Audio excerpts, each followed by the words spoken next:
मेरी उम्र इस कहानी में 19 वर्ष की है। मैं दिखने में सुंदर और गोरी हूँ। यह बात साल 2020 की है। जून का महीना था और छुट्टियां चल रही थीं। ऐसे में मेरा मन पूसा में रहने वाले अपने ताऊजी के यहाँ जाने का हुआ, क्योंकि वहाँ पूरा गांव का माहौल है। खेत हैं और आम, लीची के पेड़ों की भरमार है वहाँ। मेरे कहने पर पापा ने मुझे वहाँ पहुँचा दिया और बोल दिया कि जब वापस आना होगा तो ताऊजी या भैया लोग के साथ आ जाना। तो मैंने कहा, ठीक है, मैं बता दूंगी जब मुझे आना होगा। तो इसके बाद पापा वहाँ से वापस समस्तीपुर लौट आए। उस दिन ताऊजी, ताईजी और दोनों भैया से मेरी खूब बातें हुई। बहुत अच्छा लग रहा था ऐसे माहौल में।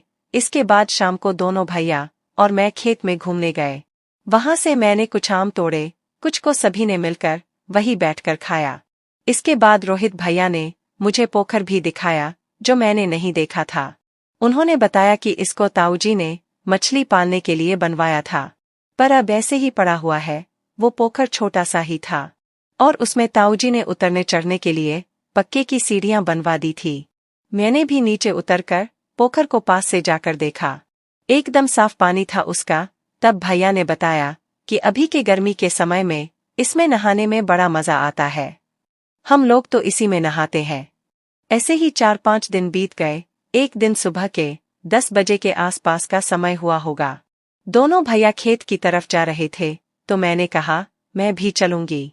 तब उन्होंने कहा, हम लोग पोखर में नहाने के लिए जा रहे हैं। मैं भी उनके साथ जाने को तैयार हो गई। वहां जाकर भैया लोग नहाने में लग गए और मैं आम तोड़कर खाने में। आम खाने के बाद मैं भी पोखर के तरफ चल दी। वहां दोनों भैया नहा रहे थे। यह देखकर मुझे थोड़ी शर्म सी आई, पर फिर मैंने भैया से पूछा, कितनी देर लगेगी आप लोगों को अभी? तब भैया ने बताया, अभी तो समय लगेगा, तुमको घर जाना है तो चली जाओ। उसके बाद मैं उनको बताकर घर वापस आ गई। फिर दूसरे दिन भी जब भैया दोनों नहाने जा रहे थे, तो मैं भी उनके साथ हो ली। रोहित भैया ने कहा, तुम भी उस पोखर में नहाकर देखो, बहुत मजा आएगा। वहां का पानी ठंडा रहता है तो अच्छा लगता है। पहले तो मुझे कुछ हिचकिचाहट हुई, पर फिर मैं मान गई। तब अमित भैया ने कहा, अपने कपड़े और तौलिए को रख लो। मैंने भी अपने कपड़े और तौलिया ले लिया और भैया के साथ पोखर की तरफ चल दी। वहां पहुंचकर दोनों भैया नहाने लगे। उन्होंने मुझसे कहा, चलो अब साथ में पोखर में। तब मैं भी उनके साथ कपड़ों में ही पोखर में नहाने को चली आई। उसमें नहाने में बहुत मजा आ रहा था। रोहित भैया ने मुझसे पूछा, कैसा लग रहा है यहाँ नहाने में? तब मैंने बताया, बहुत अच्छा लग रहा है। अब मैं रोज यही आकर नहाऊंगी। उसके बाद मैं वहां से नहाकर पहले बाहर आ गई और फिर पेड़ों के पीछे जाकर अपने कपड़े बदलकर तैयार होकर आ गई। कुछ देर बाद भैया लोग भी नहा कर आ गए और उन्होंने भी अपने कपड़े पहने और फिर हम सब वापस घर आ गए। ऐसे ही कुछ दिनों तक चलता रहा और एक दिन वैसे ही हम सब नहाने को निकले। तब अमित भैया ने मुझसे कहा, क्या पूजा, तुम जो वहां घर में नहाती हो तो उसमें उतना मजा नहीं आता होगा? इस पर रोहित भैया ने भी हाँ में हाँ मिलाई। तब मैं बोली, तो मैं क्या करूं? इस पर रोहित भैया बोले, तुम भी हमारे साथ होकर नहाओ, ज्यादा अच्छा लगेगा तुमको। जिसके बाद हम तीनों पोखर के तरफ नहाने को आ गए। वहां पहुंचकर भैया दोनों पास में आ गए। मुझे थोड़ी झिझक सी हो रही थी। इस पर रोहित भैया ने बोला, पूजा, अगर तुमको मन नहीं है तो जहाँ ठीक लगता है वहीं नहाओ। तब मैंने कहा, नहीं भैया, ऐसी बात नहीं है। इस पर अमित भैया बोले, देखो अब कितनी अच्छी दिख रही हो, चलो अब नहाने। उसके बाद हम तीनों नहाने पोखर में आ गए। वैसे ही 2-4 दिन निकल गए। फिर एक दिन हम तीनों नहाने पोखर में आए। तब रोहित भैया ने बोला, पूजा, तुमने कभी क्रिकेट का मस्त वाला खेल खेली है? मैंने कहा, नहीं भैया, मैं आज तक नहीं खेली हूँ। तो दोनों भैया मेरे ऊपर हंसने लगे और मेरा मजाक उड़ाने लगे। तब फिर मैंने कहा, मेरा मन तो होता है भैया, लेकिन किसके साथ खेलो? तब दोनों भैया ने कहा, चलो आज हम तुम्हें क्रिकेट खेलना सिखाते हैं। फिर सबसे पहले रोहित भैया ने मेरे साथ क्रिकेट खेला। लगभग 15 मिनट बाद उसका मोटर से पानी निकल गया। फिर अमित भैया ने मेरे साथ क्रिकेट का मस्त वाला खेल खेलना शुरू किया। लेकिन अमित भैया का बल्ला बहुत ही मजबूत था। अमित भैया का बल्ला मजबूत होने के कारण मैं उसको आउट नहीं कर पा रही थी, क्योंकि वो बहुत जोर जोर से बल्लेबाजी कर रहे थे। फिर लगभग 1 घंटा बाद अमित भैया आउट हो गए और मुझे भी उसी समय आराम मिला। अमित भैया ने तो मेरा पसीना निकल दिया था। बाप रे बाप।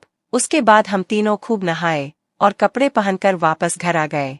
घर आकर सभी ने खाना खाया और आराम करने अपने अपने कमरे में चले गए।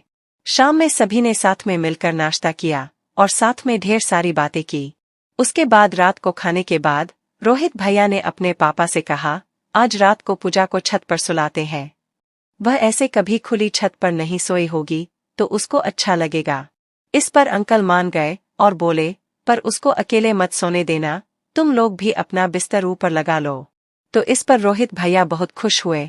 फिर दोनों भैया ने मिलकर छत पर बिस्तर तैयार कर दिया। उसके बाद सभी सोने चले गए और हम तीनों छत पर सोने आ गए।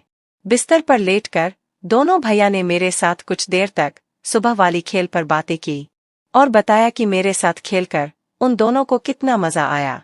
उसके बाद फिर से दोनों भैया मेरे पास आ गए और मेरे साथ खेलने लगे। देखते देखते दोनों ने मिलकर मुझे फिर से नानी याद दिला दिया। करीब 15 मिनट तक खेलने के बाद मैं और रोहित भैया दोनों शांत हो गए। उसके बाद दूसरे दिन रोज की तरह हम तीनों नहाने के लिए पोखर की तरफ आ गए। वहां अमित भैया बोले, पूजा चलो आज कुछ अलग करते हैं। मैंने कहा, अलग में क्या भैया? उन्होंने बताया, तुम चलो तो सही, सब पता चल जाएगा।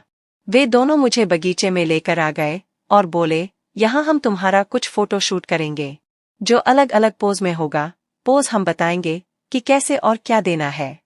बस तुम वैसी करती जाना जैसा हम बोलेंगे। इस पर भी मैं तैयार हो गई। उसके बाद अमित भैया ने मुझे सीधी खड़ी रहने को कहा और मेरा एक फोटो खींच लिया। फिर वे मुझसे बोले, दुपट्टा हटाकर अपने हाथ में ले लो। मैंने वैसा ही किया। फिर भैया ने बहुत सारी पोज में मेरा फोटो भी ले लिया। इसके बाद भैया ने कहा, अब बस हो गया, इतना ही काफी है। तब मैंने पूछा, भैया इन सब फोटो का आप क्या करोगे? भैया ने बताया, जब तुम चली जाओगी तब हम दोनों तुम्हारी इन्हीं फोटो सबको देखकर तुमको याद करेंगे, इसलिए ये सब फोटो लिए हैं। मैं बोली, ठीक है भैया, पर ये सब फोटो ठीक से रखिएगा, कोई देखे ना।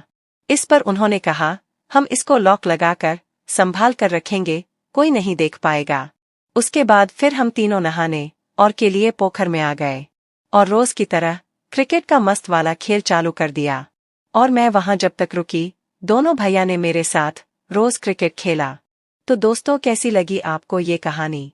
कमेंट करके जरूर बताएं और ऐसी ही मजेदार कहानी सुनने के लिए चैनल को सब्सक्राइब करें।